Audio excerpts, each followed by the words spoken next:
Ada kabar dari negeri seberang, makmur, kaya, subur lahannya. Ada kabar dari negeri seberang, banyak hutan, paru-paru dunia, itulah Indonesia. Ada kabar negeriku, Zamrud Khatulistiwa, tapi dari Sumatera hingga Papua, berjuta hektar hutan terbakar sia-sia. Tak ada lagi pohon, tak ada lagi hutan, hanya api dan asap melukai mata dan ispa. Ketegangan hubungan diplomatik dengan negara tetangga pun tak terhindarkan sebagai dampak bencana menahun karhutla yang asapnya terbang hingga ke negeri orang.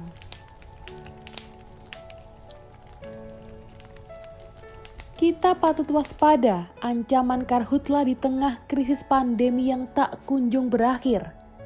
Menurut Dr. Wiendrawa Woruntu, pencemaran udara dan asap dapat meningkatkan penyebaran virus COVID-19 karena kondisi aerosol pada asap yang meningkatkan peluang virus lebih lama berada di udara. 38 tahun sudah tercatat hutan Indonesia selalu mengalami kebakaran tiap tahunnya. Permasalahannya sama, solusinya pun masih sama.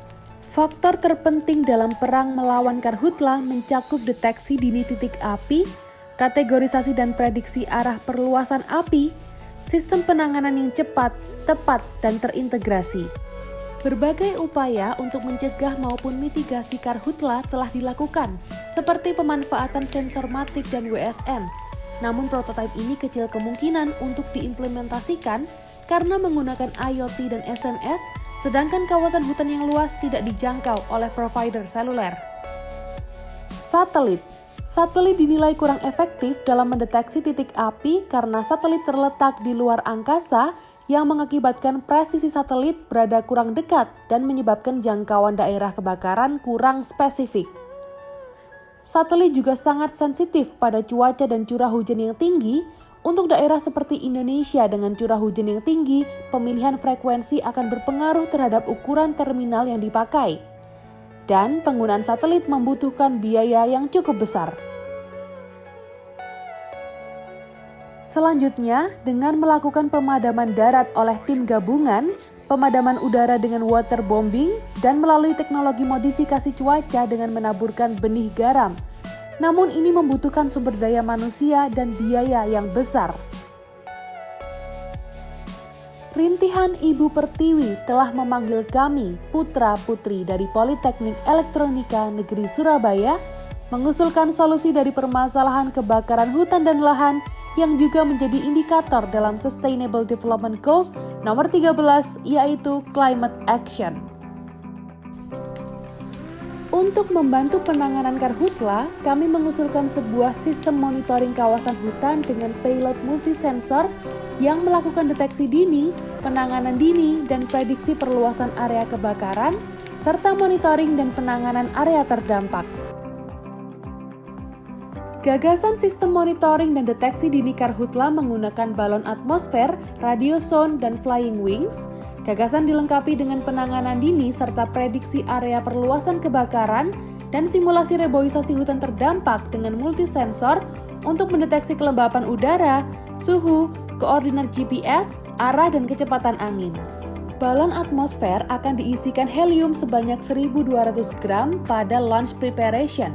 Sementara itu, muatan radiosonde yang berisikan multisensor akan dilakukan ground equipment atau pengecekan dan pengaktifan. Suhu dan kelembapan yang diukur oleh radiosonde harus disesuaikan dengan suhu dan kelembapan yang diukur oleh psychrometer.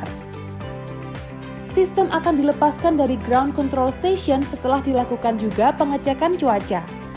Sistem akan terbang pada prediksi titik api area rawan karhutla. Setelah berada pada ketinggian 2 km, flying wings yang membawa kamera thermal akan dilepaskan dan melakukan pengamatan rendah titik api.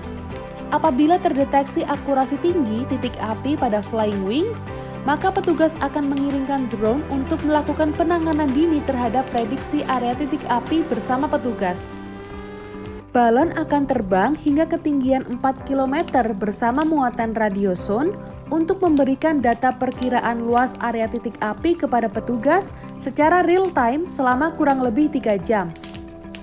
Setelah 3 jam, balon akan meledak dan muatan radiozone akan melakukan peluncuran bersama parasut ke landing station.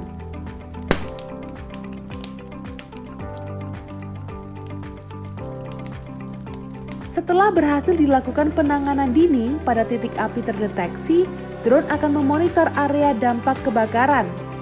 Data yang didapat akan diolah oleh 3D Software Engine untuk mendapatkan visualisasi 3D area terdampak.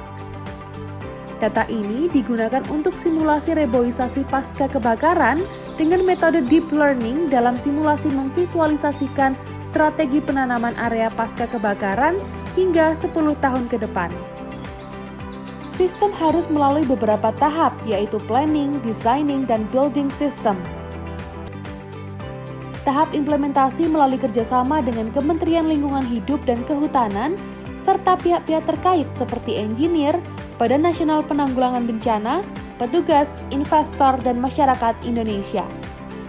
Tahap uji coba akan dilakukan di Provinsi Kalimantan Selatan, yaitu daerah rawan bencana Karhutla. Selanjutnya akan dilakukan evaluasi dan akhirnya bisa diterapkan di daerah rawan titik api di seluruh Indonesia. Diharapkan dengan adanya gagasan ini, penanganan Karhutla di Indonesia tepat dan cepat, sehingga Ibu Pertiwi kembali hijau, Indonesia kembali tersenyum.